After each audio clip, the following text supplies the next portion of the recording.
Hello friends, ഇന്നത്തെ എപ്പിസോഡിൽ ശാലിനിയെ ഫോണിൽ വിളിച്ചിട്ട് കാണാത്തത് കൊണ്ട് ശാരദാമ്മ ശാലിനിയെ അന്വേഷിച്ച് ക്ഷേത്രത്തിലേക്ക് എത്തുന്നു. അതിനുശേഷം ശാലിനി വീട്ടിലെത്തി വിവരങ്ങളൊക്കെ ശാരദാമ്മയോട് പറയുന്നു. തന്നെ ക്ഷേത്രത്തിൽ വെച്ച് കാർത്തികയെ താൻ കണ്ടിരുന്നുവെന്നും കാർത്തിക തന്നോട് സംസാരിക്കാൻ ഒരുങ്ങിയതാണ് എന്നും ചില കാര്യങ്ങൾ മനഃപൂർവ്വം കാർത്തിക മറച്ചു വെക്കുന്നുണ്ടായിരുന്നുവെന്നും അക്കാര്യങ്ങളൊക്കെ തന്നോട് വെളിപ്പെടുത്താനായി ഒരുങ്ങിയ നിമിഷത്തിൽ പെട്ടെന്ന് ആരെയോ കണ്ട് ഞെട്ടി വേഗം തന്നെ തന്റെ അരികിൽ നിന്ന് രക്ഷപ്പെട്ടു പോവുകയാണ് കാർത്തിക ചെയ്തതെന്ന് ശാലിനി പറഞ്ഞു. ഇതിൽ നിന്നൊക്കെ എനിക്കൊരു കാര്യം വ്യക്തമാണമ്മേ. വിഷ്ണുവേട്ടന്റെയും ഒപ്പം കാർത്തികയുടെയും വിവാഹം കഴിഞ്ഞിട്ടില്ല എന്ന് വിശ്വസിക്കാനാണ് എന്റെ മനസ്സ് എന്നെ നിർബന്ധിക്കുന്നത്. അവർക്കിടയിൽ മറ്റെന്തൊക്കെയോ ഒരു മറ്റാരും അറിയാത്ത എന്തൊക്കെയോ രഹസ്യങ്ങൾ മറച്ചു വെച്ചിട്ടുണ്ട്. അതിന്റെ സത്യാവസ്ഥ പറയാനാണ് കാർത്തിക തയ്യാറായത്. പക്ഷേ കൃത്യസമയത്ത് മറ്റെന്തോ ആരെയോ ഭയന്നത് പോലെ അവിടെ നിന്ന് കാർത്തിക രക്ഷപ്പെട്ടു പോവുകയായിരുന്നു. എനിക്ക് ഇതിന് പിന്നിൽ ഇനി ആ മധുശ്രീയുടെയോ അല്ലെങ്കിൽ ആ സുസ്മിതയുടെയോ മറ്റോ ചതിക്കുഴികൾ ഇതിന് പിന്നിലുണ്ടോ എന്ന് പോലും ഞാൻ സംശയിക്കുന്നുണ്ടമ്മേ എന്ന് ശാലിനി ശാരദാമ്മയോട് പറയുന്നു. പിന്നീട് ശാരദാമ്മ അതെല്ലാം കേട്ടതിന് ശേഷം തന്റെ മകളുടെ ജീവിതത്തിൽ ഇനിയും പ്രതീക്ഷയുടെ ഒരു തിരുനാളം വെച്ചു കൊടുത്തതിന്റെ സന്തോഷത്തിൽ ദേവിക്കരികിലെത്തി സമാധാനത്തോടെ നന്ദി പറയുന്നതോടൊപ്പം തന്നെ അവൾ ആഗ്രഹിച്ച പോലെ, അവൾ ചിന്തിച്ചതുപോലെ, അവൾ ആഗ്രഹിക്കുന്നത് പോലെ അങ്ങനെ മാത്രമേ ഉണ്ടാകാവുള്ളൂ എന്നും എൻ്റെ മകളുടെ താലി ഒരു കാരണവശാലും അറ്റുപോകരുതേ എന്ന് ശാരദാമ്മ കണ്ണീരോടെ ദേവിക്ക് മുന്നിൽ പ്രാർത്ഥിച്ചു. പിന്നീട് ശാരദാമ്മ അങ്ങനെ പ്രാർത്ഥിച്ചു കഴിയുമ്പോഴേക്കും ശാലിനിയെ അല്പനേരത്തേക്ക് വീണ്ടും കാണാതാകുന്നു. ശാരദാമ്മ ശാലിനിയെ അന്വേഷിച്ച് വീട്ടിൽ നിന്ന് പുറത്തേക്ക് ഇറങ്ങി വരുമ്പോഴാണ് വഴിയിലൂടെ എല്ലാം തകർന്ന ആ ഒരു മനുഷ്യരെ പോലെ, എല്ലാം നഷ്ടപ്പെട്ടവളെ പോലെ അങ്ങനെ നടന്നു നീങ്ങുന്ന കാഴ്ച ശാരദാമ്മ കാണുന്നതും മകൾക്ക് ഇതെന്ത് സംഭവിച്ചു എന്ന് ഞെട്ടിൽ ശാരദാമ്മ അരികിലേക്ക് ഓടി ചെല്ലുമ്പം മറ്റേതോ ലോകത്തെന്ന പോലെ ശാലിനി ആ വഴിയിലൂടെ നടന്നു നീങ്ങുന്നത് കണ്ടു. ഉടനെ തന്നെ ശാരദാമ്മ പിന്നാലെ എത്തി എടി മോളെ എന്ന് വിളിക്കുമ്പോഴേക്കും അതുവഴി പാഞ്ഞു വരുന്ന ഒരു കാർ വന്ന് ശാലിനിയെ ഇരിക്കുന്നു. അതോടെ ശാലിനി ആ കാറിന് മുകളിലേക്ക് ചെന്ന് വീണ് രക്തം വാർന്ന് വഴിയിലേക്ക് തെറിച്ചു വീഴുന്നു. ആ കാഴ്ച കണ്ട് ശാരദാമ്മ മോളെ ശാലിനി എന്ന് ഉറക്കെ നിലവിളിക്കുന്നു. പിന്നീട് ശാലിനിയെ നേരെ ഹോസ്പിറ്റലിലേക്ക് എത്തിച്ച് ശാരദാമ്മയും ശ്യാമയുമൊക്കെ ശാലിനിയുടെ അവസ്ഥ അറിയാനായി ഐസിയുവിന് മുന്നിൽ കാത്തു നിൽക്കുമ്പോൾ അവിടേക്ക് വിഷ്ണുവും സത്യഭാമയും എത്തിച്ചേർന്നു. ശാരദാമ്മ സത്യാമ്മയെ കണ്ട ദേഷ്യത്തിൽ സത്യാമ്മയോട് വളരെ ദേഷ്യത്തോടെ പലതും സംസാരിക്കുന്നു. എൻ്റെ മകൾക്ക് ഇങ്ങനൊരു അവസ്ഥ വരാൻ കാരണം നിങ്ങൾ മാത്രമാണെന്നും നിങ്ങൾക്ക് നിങ്ങളുടെ കുടുംബത്തിനും എന്നും എൻ്റെ മോള് നല്ലത് മാത്രമേ ചെയ്തിട്ടുള്ളൂ, ആ കുടുംബത്തിന് നന്മ മാത്രമേ ആഗ്രഹിച്ചിട്ടുള്ളൂ.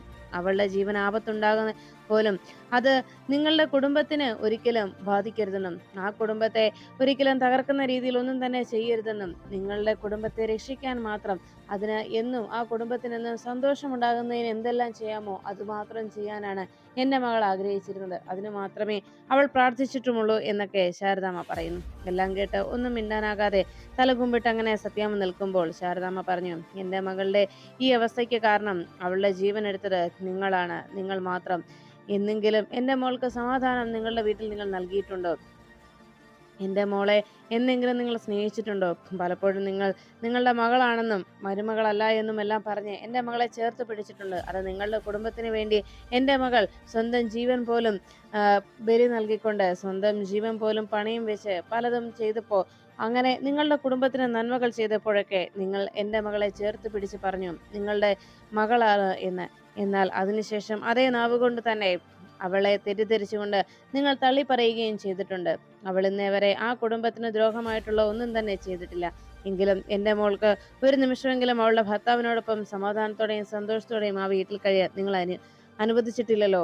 ഇപ്പോൾ അവളുടെ ജീവിതം പോലും എടുത്ത് നിങ്ങൾ അമ്മാനമാടുകയായിരുന്നില്ലേ എന്നെല്ലാം പറഞ്ഞ് ശാരദാമ്മ സത്യാമ്മയുടെ നേരെ ശാപവാക്കുകൾ ചൊരിയുന്നു. അങ്ങനെ ദേഷ്യപ്പെട്ട് നിൽക്കുന്ന നേരത്ത് ഒന്നും മിണ്ടാനാകാതെ തലകുനിച്ച് അങ്ങനെ സത്യാമ്മ നിൽക്കുമ്പോൾ ഐസിയിൽ നിന്ന് ഡോക്ടർ വേഗം പുറത്തേക്ക് ഇറങ്ങി വന്നു. ഡോക്ടർ വന്ന് എല്ലാവരെയും നോക്കിയിട്ട് പറഞ്ഞു.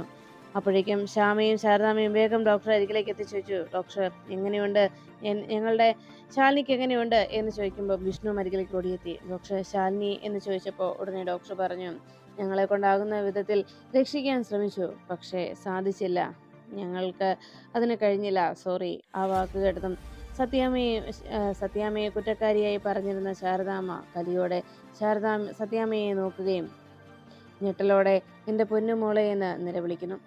ഇതെല്ലാം കണ്ട് തൻ്റെ ശാലിനിയുടെ ജീവൻ പോയെന്നറിഞ്ഞ നിമിഷം തകർന്നു വീഴുന്ന വിഷ്ണു പെട്ടെന്ന് ഉറക്കത്തിൻ്റെ ആ ഒരു ആഘാതത്തിൽ ചാടി എഴുന്നേറ്റു. ശാലിനി എന്ന് വിളിച്ച് ഞെട്ടിയുണരുന്ന വിഷ്ണുവിനരികിൽ കാർത്തിക നിന്നു. കാർത്തികയെ കണ്ടതും വിഷ്ണു ആകെ ഞെട്ടലോടെ നോക്കി. ഉടനെ കാർത്തിക ചോദിച്ചു, എന്താ വിഷ്ണുവേട്ടാ, എന്തു പറ്റി, എന്തെങ്കിലും ദുസ്വപ്നം കണ്ടോ എന്ന് ചോദിച്ചതും വിഷ്ണു കാര്യങ്ങൾ കാർത്തികയോട് പറഞ്ഞു. ശാലിനി അപകടപ്പെട്ടതായിട്ടും ശാലിനിക്ക് ആപത്തുണ്ടായതായിട്ടുമാണ് ഞാൻ കണ്ടത് എന്ന് പറഞ്ഞു. അപ്പോഴാണ് കാർത്തിക പറഞ്ഞത്, വിഷ്ണുവേട്ടൻ മയക്കത്തിലായിരുന്നത് കൊണ്ടാ ഞാൻ വിളിക്കാതിരുന്നത്. താഴെ സത്യാമ്മ നമ്മുടെ ശാന്തി മുഹൂർത്തത്തിന് വേണ്ടിയുള്ള നല്ലൊരു ദിവസം, നല്ലൊരു മുഹൂർത്തവും ദിവസവും കുറിക്കാനായി അവിടേക്ക് ആ ജോത്സ്യനെ വിളിച്ചു വരുത്താൻ തീരുമാനിച്ചിരിക്കുന്നു. ജോത്സ്യനെ വിളിക്കാനുള്ള തിരക്കിലാണ് സത്യാമ്മ എന്ന് പറഞ്ഞു. അത് കേട്ടതോടെ വിഷ്ണു ആകെ ടെൻഷനിലായി. ഇതിനെന്തെങ്കിലും ഒരു പ്രതിവിധി കണ്ടേ തീരുവെന്ന് തീരുമാനിച്ചുകൊണ്ട് വിഷ്ണു വേഗം എഴുന്നേറ്റ് പുറത്തേക്ക് പോകുന്നു. അതിനുശേഷം അല്പസമയത്തിനുള്ളിൽ ആ ജോത്സ്യൻ വീട്ടിലേക്ക് എത്തുന്നു. അദ്ദേഹം വീട്ടിലേക്ക് വന്ന് കയറുന്ന കാഴ്ച കണ്ട ഉടനെ വിഷ്ണു വേഗം വാതിക്കലേക്ക് എത്തി. ശാരദാമ്മയും സത്യാമ്മയും കാർത്തികയും ശ്യാമയും എല്ലാം അവിടെ ഹാളിൽ വന്നു കഴിഞ്ഞു. രാഘവൻ നായരും രോഹിത്തുവൊന്നും ഒട്ടും താല്പര്യമില്ലാതെ അങ്ങനെ നിൽക്കുമ്പോൾ ഉടനെ സത്യാമ്മ പറഞ്ഞു, ജ്യോത്സ്യനോട് പറഞ്ഞു, അതെ, താങ്കളെ ഞങ്ങൾ വിളിപ്പിച്ചത് എൻ്റെ വിഷ്ണുവിൻ്റെ വിവാഹം കഴിഞ്ഞു. അപ്പോൾ അവരുടെ ശാന്തി മുഹൂർത്തം നല്ലൊരു ദിവസം കുറിക്കാൻ വേണ്ടിയാണ്. അതിനുവേണ്ടിയാണ് ശാന്തി മുഹൂർത്തത്തിൻ്റെ സമയം കുറിപ്പിക്കാനാണ് വന്നത് എന്ന് വിളിപ്പിച്ചതെന്ന് പറഞ്ഞു. അത് കേട്ടതോടെ ജ്യോത്സ്യൻ പറഞ്ഞു, ശരി, ഞാൻ രണ്ടുപേരെ ജാതകങ്ങളൊന്ന് നോക്കട്ടെ എന്ന് പറഞ്ഞ് അവരുടെ നാൾ പൊരുത്തമൊക്കെ എടുത്തു വെച്ച് ഒരു പെട്ടെന്ന് ഒന്ന് നോക്കിയിട്ട് അദ്ദേഹം പറഞ്ഞു, എന്തായാലും ഇവിടെ പുരുഷ ജാതകം വെച്ച് ഇപ്പോൾ അദ്ദേഹത്തിന് ഇങ്ങനെ ഒരു ചടങ്ങ് നടത്താൻ പറ്റിയ ഒരു സാഹചര്യമല്ല. അതുകൊണ്ട് തന്നെ അനുയോജ്യമായ ഒരു മുഹൂർത്തം എന്തായാലും ഈ മാസം ഇല്ല എന്ന് പറഞ്ഞു. അത് കേട്ടതോടെ സത്യാമ്മ ആകെ ഞെട്ടി. എന്തായാലും കുറച്ച് ദിവസങ്ങൾ കൂടി നമുക്ക് കാത്തിരിക്കേണ്ടി വരും. ഈ മാസം ഒന്ന് കഴിയട്ടെ എന്ന് പറഞ്ഞ് അദ്ദേഹം അവിടുന്ന് സത്യാമ്മയോട് വിവരങ്ങൾ പറഞ്ഞിട്ട് ഇറങ്ങുന്നു. പുറത്തേക്ക് ഇറങ്ങിയ അദ്ദേഹത്തെ കാണാനായി വിഷ്ണുവും പിന്നാലെ പോയി. വിഷ്ണു ഗേറ്റിനരികിലേക്ക് പോകുന്ന അദ്ദേഹത്തെ പുറത്തു വെച്ച് വിഷ്ണു കാണുന്നു. അദ്ദേഹത്തോട് സന്തോഷത്തോടെ വിഷ്ണു സംസാരിക്കുകയും, എന്തായാലും അമ്മയോട് ഇങ്ങനൊരു കളവ് പറഞ്ഞ് എന്നെ ഈ വലിയ പ്രതിസന്ധിയിൽ നിന്ന് രക്ഷിച്ചല്ലോ എന്ന് പറഞ്ഞ് വിഷ്ണു അതിനുള്ള പ്രത്യുപകാരമായി തൻ്റെ കയ്യിലിരുന്ന ഒരു നോട്ട് കെട്ട് അദ്ദേഹത്തിന് നൽകുന്നു.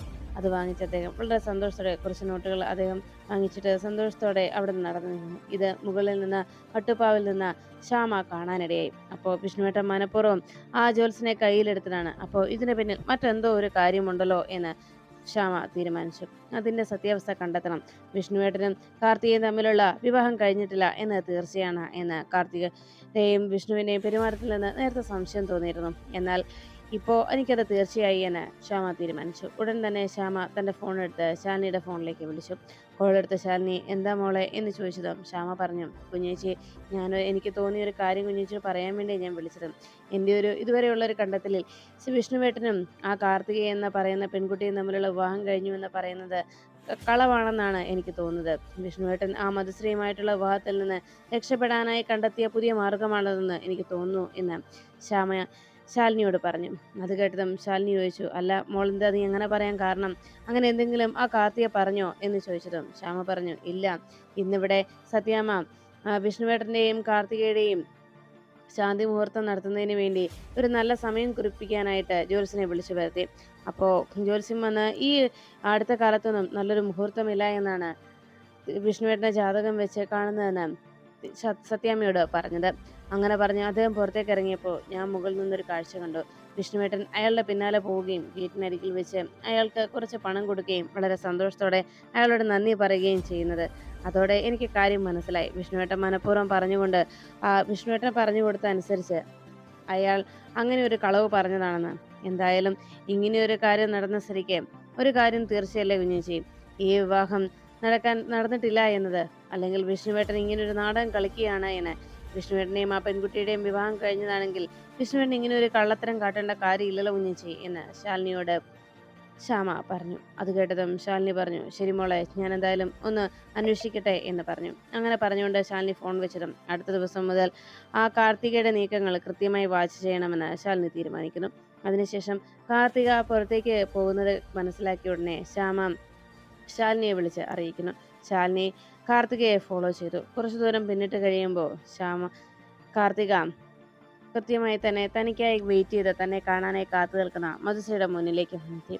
ഉടനെ മധുശ്രീയോട് കാർത്തിക പറഞ്ഞു. കഴിഞ്ഞ ദിവസം പറഞ്ഞ കാര്യങ്ങൾ നടപ്പിലാക്കാനുള്ള ശ്രമങ്ങളാണ് ഞാനിപ്പോൾ നടത്തുന്നത്. ഇപ്പോൾ എന്നെ വിളിപ്പിച്ചത് എന്തിനാണ്? എന്ത് കാര്യത്തിനാണ് എന്നെ ഇവിടേക്ക് വിളിപ്പിച്ചതെന്ന് മധുശ്രീയോട് ചോദിക്കുമ്പോൾ അവിടെ കാർത്തികയെ ഫോളോ ചെയ്തു വന്ന ശാലിനി ആ കാഴ്ച കാണുന്നു. മനഃപൂർവ്വം തന്നെ ചതിക്കുകയാണെന്നും ഇതുവരെയും സത്യം പറയാൻ തയ്യാറായ ആ കാർത്തിക ഭയന്ന് ഓടിപ്പോയത് മധുശ്രീയെ ഭയന്നിട്ടായിരിക്കാം. മധുശ്രീയുമായിട്ട് അങ്ങനെ ഒരു ബന്ധമാണ് ഉണ്ടായിരുന്നതെങ്കിൽ മധുശ്രീ വിവാഹം കഴിച്ച വിഷ്ണുവേട്ടനെ കഴിക്കാനായിരുന്ന വിഷ്ണുവേട്ടനെ അന്നേ ദിവസം തന്നെ അവിടെ നിന്ന് മറ്റാരും അറിയാതെ വിഷ്ണുവേട്ടൻ അവിടെ നിന്ന് പോകുമായിരുന്നില്ലല്ലോ. അപ്പോൾ ഇതിന് പിന്നിൽ മറ്റെന്തോ കാരണമുണ്ട്. ഇനി ആ മധുശ്രീയും കാർത്തികേയനെ ബ്ലാക്ക്മെയിൽ ചെയ്യുന്നതായിരിക്കുമോ? എന്തായിരിക്കും കാര്യം എന്നറിയണമെങ്കിൽ അവരുടെ സംഭാഷണം കേൾക്കണമെന്ന് ശാലിനി തീരുമാനിച്ചു. അപ്പോഴാണ് മധുശ്രീ കാർത്തികയോട് ഹർഷന്റെ കാര്യങ്ങളെക്കുറിച്ചും ജയശങ്കറിനെ കുറിച്ചും ഒക്കെ ചോദിക്കുന്നത്. ഇപ്പോൾ താൻ പറഞ്ഞ കാര്യങ്ങളൊക്കെ എൻ്റെ മനസ്സിലുണ്ട്. എന്നാൽ അന്ന് എനിക്ക് തന്ന ഒരു വാക്ക് അത് നടപ്പിലാക്കാൻ താൻ തയ്യാറാണോ? അതിനെക്കുറിച്ച് അറിയാനാണ് ഞാൻ വിളിച്ചത്. സത്യാമ്മയുടെ വീട്ടിലെ മരുമകളായി അവിടെ എല്ലാവരുടെയും മുന്നിൽ മരുമകൾ ചമഞ്ഞങ്ങനെ ഇരിക്കുമ്പോൾ എൻ്റെ ജീവിതത്തിൽ ആ ശാലിനി ഉണ്ടാക്കിയ നഷ്ടം അതെത്രയും വലുതാണ് എന്ന് ഞാൻ പറഞ്ഞല്ലോ. അതുകൊണ്ട് തന്നെ അവൾക്ക് ഇനി സമാധാനത്തോടെ ഒരു ജീവിതം ഉണ്ടാകരുത്. അതിനു മുൻപ് നീയായിട്ട് ശാലിനിയുടെ ജീവിതം തകർക്കണം. അതിനുവേണ്ട കാര്യങ്ങളാണ് ഞാൻ നിന്നോട് പറയാൻ ആഗ്രഹിച്ചത്. നീ എത്രയും വേഗം ശാലിനിയുടെ ജീവിതത്തിൽ നിന്ന് വിഷ്ണുവിനെ എന്നേക്കുമായി മാറ്റി നിർത്തണം. വിഷ്ണുവും ശാലിനിയും തമ്മിൽ ഒരിക്കലും ഒന്നിക്കാൻ പാടില്ല. വിഷ്ണുവിൻ്റെ ഭാര്യയായി എല്ലാ രീതിയിലും നീ വിഷ്ണുവിൻ്റെ ഭാര്യയായി തീർന്നുവെന്ന് ശാലിനിയെ തെറ്റിദ്ധരിപ്പിക്കണം. അതാണ് ഇനി നീ ചെയ്യേണ്ടത്. ശാലിനിയിൽ അങ്ങനെ ഒരു വിശ്വാസം ഉണ്ടാക്കിയെടുക്കുന്നതിന് വേണ്ടിയുള്ള കാര്യങ്ങൾ നിന്റെ ഭാഗത്ത് നിന്ന് ഇതുവരെയായിട്ടും എന്തെങ്കിലും നടന്നോ എന്ന്, ശാലിനിയെയും വിഷ്ണുവിനെയും അകറ്റുന്നതിന് വേണ്ട നീക്കങ്ങൾ നീ എന്തെങ്കിലും ചെയ്തു തുടങ്ങിയോ എന്നും ദേഷ്യത്തോടെ മധുശ്രീ കാർത്തികയോട് ചോദിച്ചു. അത് കേട്ടതും കാർത്തിക പറഞ്ഞു, ഇത്ര വേഗം എന്തെങ്കിലും ചെയ്യാൻ പറഞ്ഞാൽ എനിക്ക് സാധിക്കില്ല. കാരണം അവിടെ ഞാൻ എത്തിയതല്ലേ ഉള്ളൂ. അതുകൊണ്ട് കുറച്ച് ദിവസങ്ങൾ കൂടി വെയിറ്റ് ചെയ്യണം.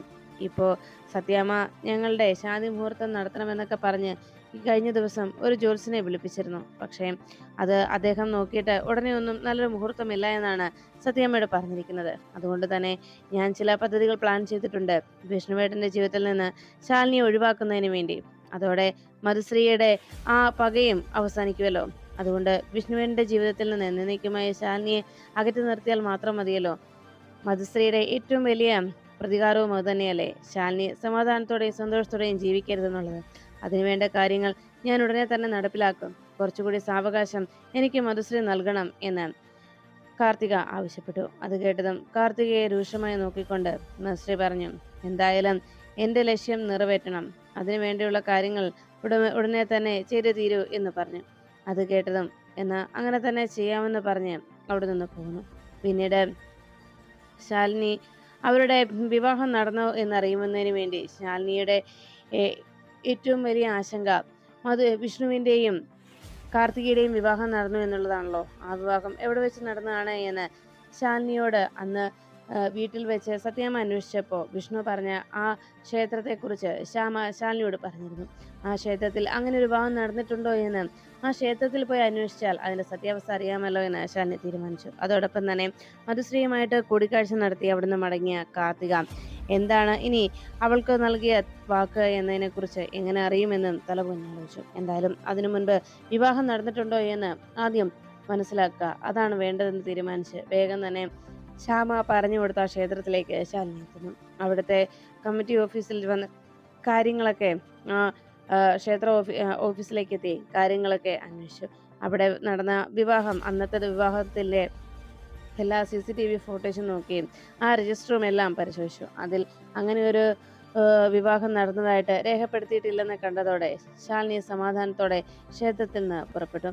ശാലിനിയുടെ മനസ്സിൽ അങ്ങനെ ഒരു തീരുമാനം ഉണ്ടായതുകൊണ്ട് യഥാർത്ഥ സത്യാവസ്ഥ എന്താണെന്ന് ഏകദേശം ബോധ്യമായി കഴിഞ്ഞുവെന്ന് ശാലിനി തീരുമാനിച്ചു. ഇതിൻ്റെ സത്യാവസ്ഥ കൂടുതൽ മനസ്സിലാക്കുന്നതിന് വേണ്ടി എന്താണ് ഒരു പോംവഴിയെന്ന്, അതിൻ്റെ സത്യം കണ്ടെത്താൻ ഇനി എന്താണൊരു വഴിയെന്ന് ശാലിനി ആലോചിച്ചങ്ങനെ മുന്നോട്ട് പോകുമ്പോഴാണ് ശ്യാമ ഇക്കാര്യത്തിൽ ശാലിനിയെ സഹായിച്ചതുകൊണ്ട് ഇതിൻ്റെ ബാക്കി കാര്യങ്ങൾ താൻ തന്നെ ഇനി കണ്ടെത്തിക്കൊള്ളാമെന്ന് തീരുമാനിച്ച് ശാലിനി ശാരദാമ്മയുടെ അരികിലേക്ക് മടങ്ങിയെത്തി.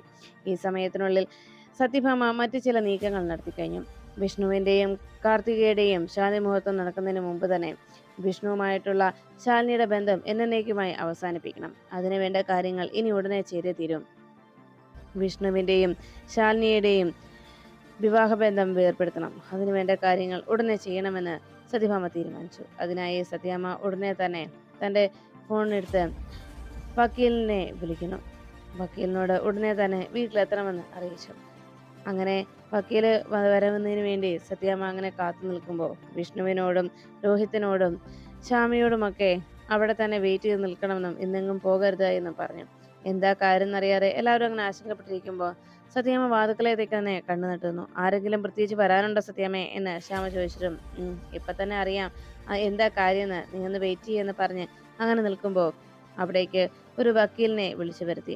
വക്കീൽ അവിടേക്ക് എത്തിയതും സത്യാമ്മ പറഞ്ഞു, അതെ, ഞാനിപ്പോ ഇവിടേക്ക് വക്കീലിനെ വിളിപ്പിച്ചതിന്റെ കാരണം എന്താണെന്ന് നിങ്ങൾക്കറിയണ്ടേ? ഇവിടെ വെച്ച് ഇന്ന് ശാലിനിയുടെയും വിഷ്ണുവിന്റെയും വിവാഹബന്ധം വേർപെടുത്തുന്നതിന് വേണ്ടിയുള്ള കാര്യങ്ങൾ ചെയ്യാനാണ് ഞാൻ തീരുമാനിച്ചിരിക്കുന്നത്. അതിനുള്ള പേപ്പേഴ്സ് റെഡിയാക്കുന്നതിന് വേണ്ടിയാണ് വക്കീലിനെ ഞാൻ ഇവിടേക്ക് വിളിപ്പിച്ചത് എന്ന് പറഞ്ഞു. അത് കേട്ടതോടെ വിഷ്ണു ആകെ ഞെട്ടി. അതോടൊപ്പം തന്നെ കാർത്തികയും ആകെ ഞെട്ടിത്തെറിച്ചങ്ങ് നിൽക്കുമ്പോൾ രാഘവൻ നായർ ചോദിച്ചു, ഭാമേ, നീ എന്തൊക്കെയാ പറയുന്നത്? ഉടനെ തന്നെ സത്യഭാമ പറഞ്ഞു, അതെ, വിഷ്ണു ഇനി കാർത്തികയുമായിട്ടാണ് ജീവിക്കേണ്ടത്. അതുകൊണ്ട് തന്നെ വിഷ്ണുവിന്റെ ജീവിതത്തിൽ ഇനി ഒരു കാരണവശാലും ശാലിനി ഒരു പ്രതിബന്ധമായി വന്ന് നിൽക്കാൻ പാടില്ല. അതുകൊണ്ട് ശാലിനിയെ എന്നേക്കുമായി വിഷ്ണുവിന്റെ ജീവിതത്തിൽ നിന്ന് അടർത്തി മാറ്റണം. അതിനുവേണ്ട കാര്യം ഇപ്പോൾ നിയമപരമായി ശാലിനിയാണല്ലോ വിഷ്ണുവിന്റെ ഭാര്യ. ആ ബന്ധം കൂടി അവസാനിപ്പിക്കണം. എന്നിട്ട് കാർത്തിക വിഷ്ണുവിന്റെ ഭാര്യയായി നിയമപരമായി തന്നെ വിഷ്ണുവിന്റെ ഭാര്യയാകേണ്ടി വരും. അതാണ് ഇനി വേണ്ടത്. അതുകൊണ്ട് എൻ്റെ മൂത്ത മരുമകളായി കാർത്തിക ഇവിടെ ജീവിക്കുമ്പോൾ വിഷ്ണുവിന്റെ കഴുത്തിൽ ശാലിനിയുടെ താലി കിടക്കുന്നത് പോലെ വിഷ്ണുവിന്റെ ഭാര്യ എന്നുള്ള പദവി നിയമപരമായിട്ട് ശാലിനിക്കുള്ളതും അതും എന്നേക്കുമായി അവസാനിപ്പിക്കണം. അതാണ് ഇനി എൻ്റെ നീക്കം. അതോടെ കഴിഞ്ഞാൽ അവൾക്ക് ഇനി ഒരു അവകാശവും പറഞ്ഞ് ഇവിടേക്ക് വരാൻ കഴിയില്ലല്ലോ. അവൾ ഈ വീട്ടുമുറ്റത്ത് വന്ന് എന്നോട് പറഞ്ഞത് നിയമം അവളെ അതിന് അനുവദിക്കുന്നുണ്ടെന്നാണ്. അങ്ങനെ ഒരു നിയമവശത്തെക്കുറിച്ച് അവൾ പറഞ്ഞ സ്ഥിതിക്ക് ഇനി ആ നിയമം ഒരിക്കലും അവൾക്ക് കൂട്ടു നിൽക്കാൻ പാടില്ല. അതിനുവേണ്ട കാര്യങ്ങളാണ് ഞാൻ ചെയ്യുന്നതെന്ന് പറഞ്ഞത് വിഷ്ണു ആകെ ഞെട്ടലോടെ ഭയന്ന് ഇങ്ങനൊരു കാര്യം കേട്ടതിൻ്റെ ആശങ്കയിൽ അങ്ങനെ സത്യാമ്മയുടെ തീരുമാനത്തെ അനുകൂലിക്കാനാകാതെ രാഘവൻ നായരും മറ്റുള്ളവരും ആശങ്കപ്പെട്ട് നിൽക്കുമ്പോൾ വിഷ്ണു മനസ്സുകൊണ്ട് താൻ ഇതിനെങ്ങനെ അംഗീകരിക്കും? ഇക്കാര്യത്തിനോട് എതിർപ്പ് കാട്ടിയാൽ അമ്മ തന്നെ വീണ്ടും സംശയിക്കില്ലേ? എന്താണ് ഈശ്വര ഇതിൽ നിന്ന് രക്ഷപ്പെടാൻ ഒരു പോംവഴിയെന്ന് തലപുകഞ്ഞ് ആലോചിക്കുന്നു.